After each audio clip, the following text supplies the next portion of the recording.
Président, Mesdames, Messieurs. Merci de me donner la possibilité de vous présenter mon travail de Master 2 réalisé dans le laboratoire du professeur Patricia Lemarchand à l'Institut du Thorax de Nantes dans l'équipe INSERM U1087. Ce travail portait sur de la thérapie cellulaire cardiaque en évaluant l'administration de cellules souches mésenchymateuses allogéniques dans un modèle d'infarctus du myocarde chez le rat. Tout d'abord, un petit rappel, le syndrome coronarien en Europe, c'est 1,9 million de décès par an. Sur le court terme, c'est l'infarctus avec mortalité à 6 mois de 12%. Et sur le long terme, c'est le remodelage ventriculaire gauche responsable d'une insuffisance cardiaque. Les traitements actuels portent tout d'abord sur la reperfusion précoce, soit par pontage, soit par angioplastie, puis va porter sur la limitation du remodelage évoluant vers l'insuffisance cardiaque, stade auquel juste la greffe cardiaque seule peut apporter une solution.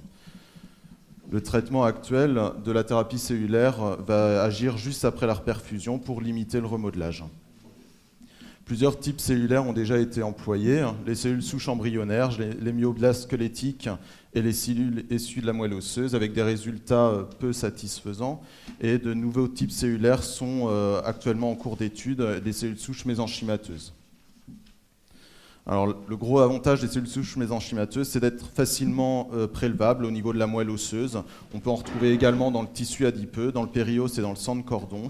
C'est facilement cultivable et isolable, et ces cellules ont la capacité de se différencier en ostéoblastes, en chondrocytes et en adipocytes.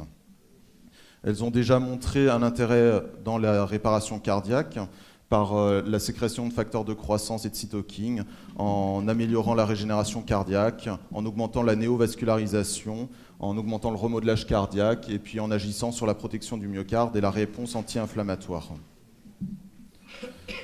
Dans l'infarctus du myocarde, il y a plusieurs études qui ont montré qu'elles permettaient d'améliorer la fonction cardiaque et de diminuer le remodelage du ventricule gauche. Et 7 essais cliniques de phase 1 ont déjà été publiés, montrant leur sécurité d'utilisation et la faisabilité d'administration. Le problème actuel réside principalement dans la non-disponibilité de ces cellules à la phase aiguë de l'infarctus, puisqu'il faut au moins 3 semaines de culture pour avoir une quantité de cellules suffisante injectable. Et on a des cellules de qualité incertaine à un coût important puisqu'il faut cultiver les cellules au cas par cas pour chaque malade. Idéalement, il faudrait pouvoir disposer d'une banque de cellules de donneurs cultivées à large échelle et utilisables en pratique clinique courante. Alors, du fait des propriétés immunosuppressives des CSM, à savoir leur faible expression du CMH et leur activation des cellules T régulatrices, des études précliniques ont déjà été réalisées utilisant des cellules souches mésenchymateuses allogéniques avec des très bons résultats en post-infarctus sur le court terme. Mais Huang, en 2010, a montré que ces cellules perdaient en efficacité sur le long terme avec une disparition totale de l'efficacité à 6 mois, contrairement à l'utilisation de cellules souches mésenchymateuses autologues. Un pré-traitement par interféron gamma, dans la littérature, a déjà montré une modification du sécrétome des CSM avec une augmentation de la réparation tissulaire, une modulation de la réponse anti-inflammatoire et une augmentation de l'immunosuppression par sécrétion d'indoléamine 2,3-dioxygénase, de NO, d'interleukine 10 ou de prostaglandine E2. Notre hypothèse était donc qu'en pré-traitant par interféron gamma des cellules souches mésenchymateuses allogéniques, on allait pouvoir diminuer leur rejet et augmenter la réparation cardiaque. Nous avons donc évalué in vivo la fonction cardiaque post-infarctus chez des rats après injection intra-myocardique de CSM allogénique pré-traité par interféron gamma. Le protocole expérimental était assez simple. Nous avons utilisé des rats Lewis syngéniques qu'on pouvait injecter en autologue avec des cellules d'autres rats Lewis et des rats Brown-Norway au CMH très différents qui nous permettaient d'être utilisés en allogénique. Nous avons isolé de leur moelle osseuse des CSM et cultivé celles-ci. Puis nous avons réalisé des ligatures coronaires chez des rats Lewis et injecté en périphérie de l'infarctus soit une solution saline de PBS, soit des cellules souches mésenchymateuses de Lewis, donc des cellules autologues, soit des CSM de Brown-Norway non traités, soit des CSM de Brown-Norway traités par interféron gamma. L'évaluation était faite par échographie en préopératoire à J1, J7, J14, M1, M2, M4 et M6 et on excluait de l'étude tous les infarctus qui étaient insuffisants le premier jour. L'analyse se faisait de façon par échographie, donc en analysant la fonction myocardique systolique. On prenait la fraction de raccourcissement du ventricule gauche, calculée sur le petit axe, comme ici, avec à gauche un ventricule gauche sain et à droite un infarctus antérolatéral. Le deuxième facteur pris en compte était la fraction d'éjection du ventricule gauche, calculée sur grand axe, avec à gauche un ventricule de ras sain et à droite un ventricule avec un infarctus antéro-apical. Et on analysait leur modelage sur le long terme en calculant les surfaces du ventricule gauche et les volumes du ventricule gauche. Tous les examens et toutes les analyses étaient réalisés, bien sûr, en aveugle du groupe de traitement. Nos résultats, c'est 50 rats Lewis opérés avec une mortalité de 7% à J1.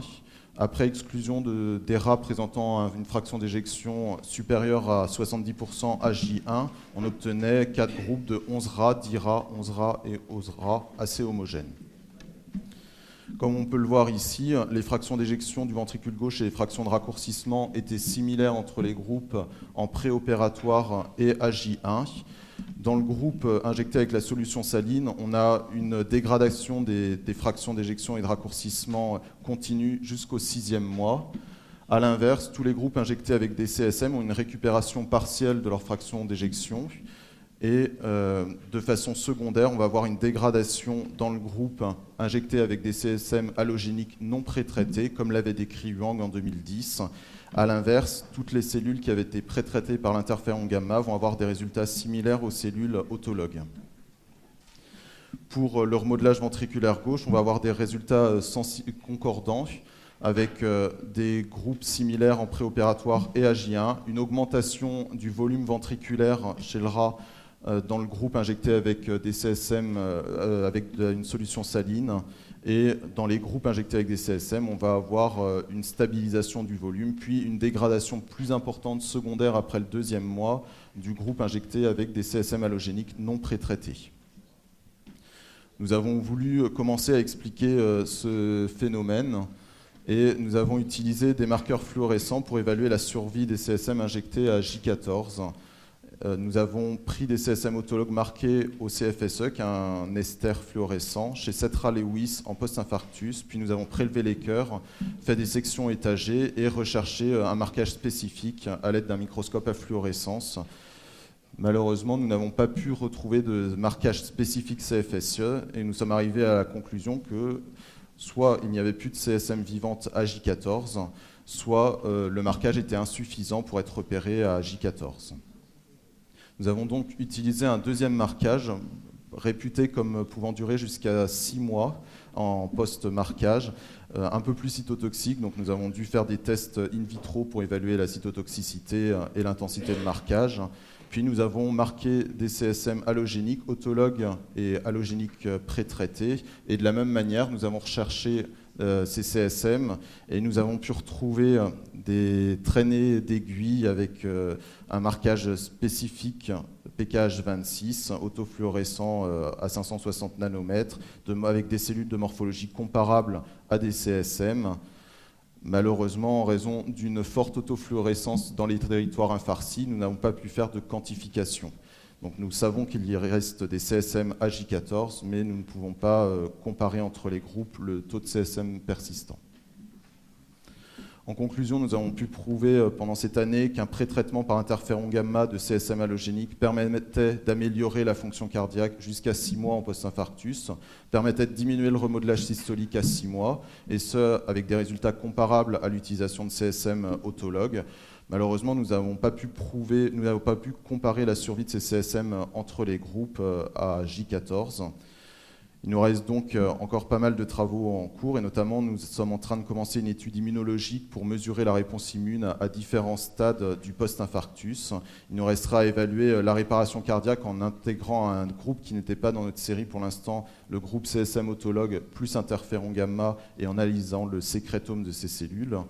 Et puis, il nous restera quand même, avant une utilisation clinique, à évaluer l'impact de l'interféron gamma sur l'immunité du receveur, puisque tous ces malades sont susceptibles dans l'avenir d'avoir une greffe cardiaque. Et l'étude préclinique chez le gros animal se dessine dans les 2 prochaines années. Je vous remercie. Alors, des questions. Iraj Grangebach. Je voudrais d'abord vous féliciter pour ce travail et toute l'équipe de Nantes qui, depuis de très nombreuses années, s'intéresse à ce problème de l'insuffisance cardiaque et de transplantation. Alors, vous avez dit, à juste titre, ce qu'on est capable de sortir des cellules. Ce sont tous des cellules souches, quelle qu'en soit l'origine, mésenchymateuse, embryonnaire, tout, c'est les cellules souches. Vous avez dit à juste titre qu'on peut les faire cultiver. On peut en faire des millions. Vous avez dit à juste titre qu'on peut les injecter et les faire vivre. Oui, parce que la preuve, c'est que quand on a injecté chez l'homme, on a pu avoir des amas qui ont provoqué des troubles de rythme, des fibrillations et nécessité de mettre des défibrillateurs. Mais la question que je veux vous poser est suivante. Comment vous faites pour que ces cellules puissent être accrochées les uns et les autres pour avoir un aspect dynamique? En d'autres termes, quand vous voulez construire une maison, il vous faut des briques. Mais si vous mettez 3 camions de briques en vrac, ça ne fait pas une maison. Alors, comment vous pouvez faire pour que ces cellules soient les unes avec les autres et d'avoir un aspect mécanique? Alors, c'est une réponse qui est pour l'instant qui n'est pas résolue. On ne sait tout d'abord pas exactement comment fonctionnent les CSM. On sait qu'elles fonctionnent, on a plusieurs études cliniques qui l'ont déjà prouvé. Maintenant, on ne sait pas si, dans le cœur, elles vont régénérer le myocarde en s'agglomérant et effectivement en se transformant en cellules myocardiques, ou si elles vont modifier leur sécrétome et sécréter des facteurs qui vont permettre aux cellules autour, et notamment aux cellules souches présentes sur place dans certains nids qui sont déjà décrits dans plusieurs études, leur permettre de proliférer et de régénérer elles-mêmes le myocarde. Voilà, soit on ne sait absolument pas, il n'y a rien dans la littérature qui nous permet de savoir malheureusement si c'est une action directe ou si c'est... Autre question sur cette très belle communication? Eh bien, merci beaucoup de votre présentation et je donne